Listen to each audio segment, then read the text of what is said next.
Hello students, आज की transcription number है 15 और 16।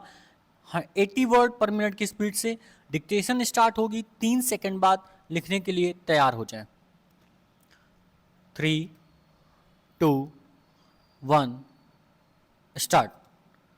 अध्यक्ष जी, किसी भी देश की विदेश नीति अपने में कोई स्वतंत्र नीति नहीं होती, वरन वह किसी देश की आंतरिक नीति को स्पष्ट करती है। उदाहरण के लिए हम अमेरिका को ले सकते हैं।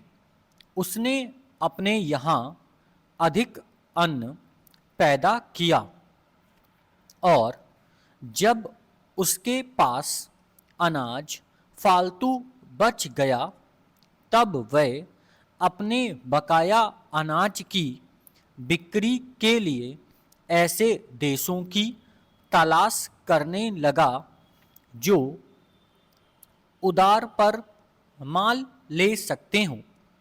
किंतु हमारी आंतरिक नीति ने यह तय किया कि खर्चीले ढंग से सरकार चलाएंगे और स्वदेशी मुद्रा की कोई भी राशि हमारे पास नहीं बचेगी। हमने कर भी लगा दिए और मुद्रा प्रसार भी कर दिया।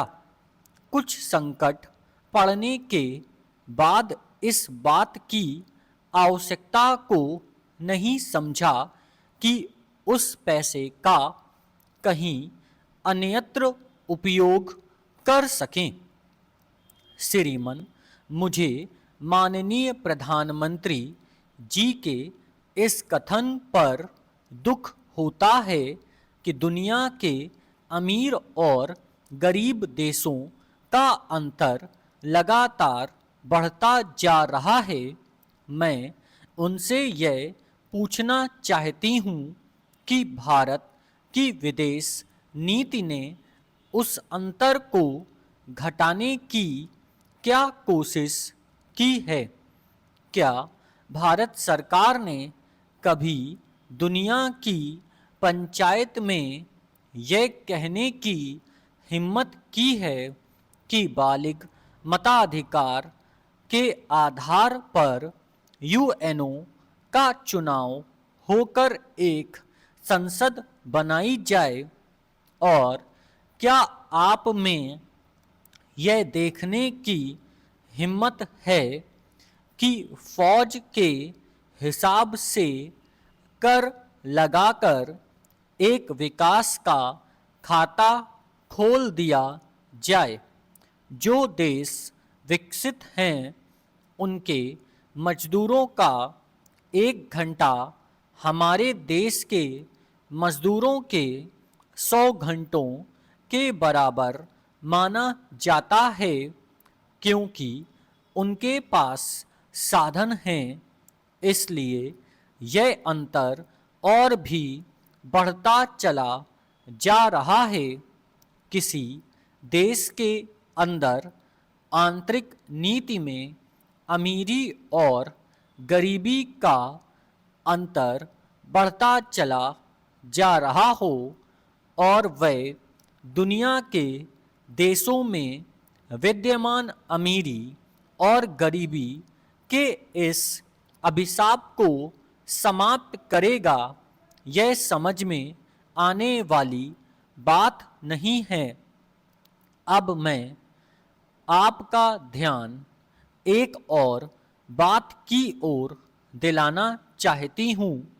पूर्व जर्मनी को मान्यता देते हमें परेशानी होती है, इसलिए कि शायद पश्चिमी जर्मनी को बुरा लगे, लेकिन पश्चिमी जर्मनी ने तो अपनी रक्षा का भार दूसरों पर छोड़ दिया है।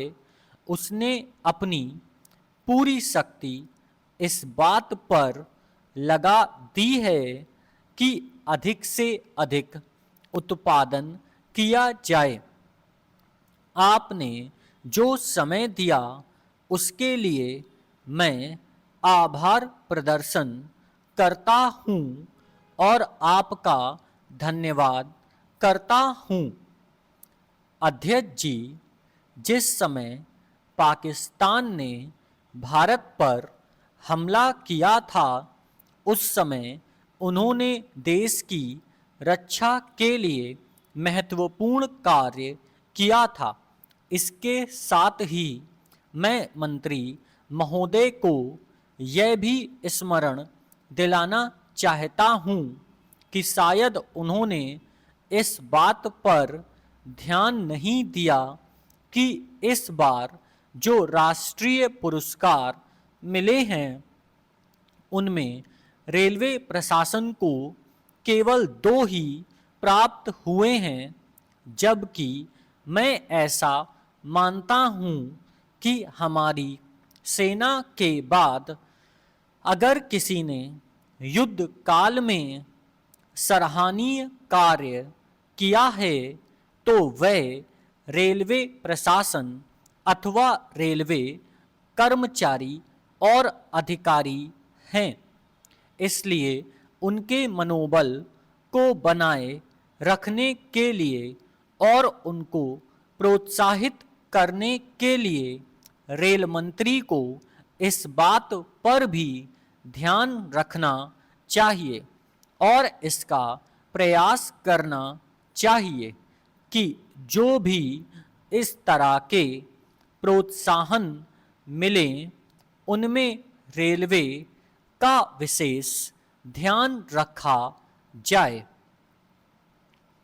रेल मंत्री महोदय ने अपने वक्तव्य में भी रेलवे कर्मचारियों की प्रशंसा की है या उनको प्रोत्साहन दिलाया है, लेकिन यह प्रोत्साहन शांतिकाल में भी बना रहना चाहिए। रेलवे ने युद्धकाल में जो काम किया वह तो देश की रक्षा का महान उद्देश्य था, लेकिन उसके बाद देश के निर्माण में या गरीबी मिटाने के लिए जो युद्ध होता है उसमें भी प्रत्येक रेलवे कर्मचारी का मनोबल उसी तरीके से बना रहे, इसके लिए भी रेल मंत्री महोदय को कुछ कदम उठाने की आवश्यकता है।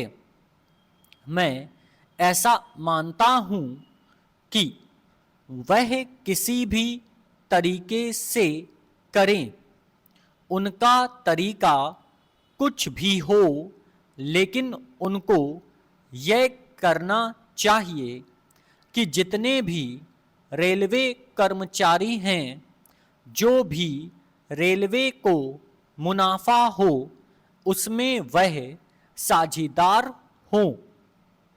चाहे आप उनको बोनस के रूप में कुछ दें, चाहे किसी और तरीके से दें, लेकिन हर वर्ग के रेलवे कर्मचारी को मालूम होना चाहिए कि यदि वह देश के निर्माण के संबंध में ठीक तरह से काम करेगा तो उसको पुरस्कार के रूप में या वेतन के अंश के रूप में अपने वेतन के अलावा पैसा मिलेगा।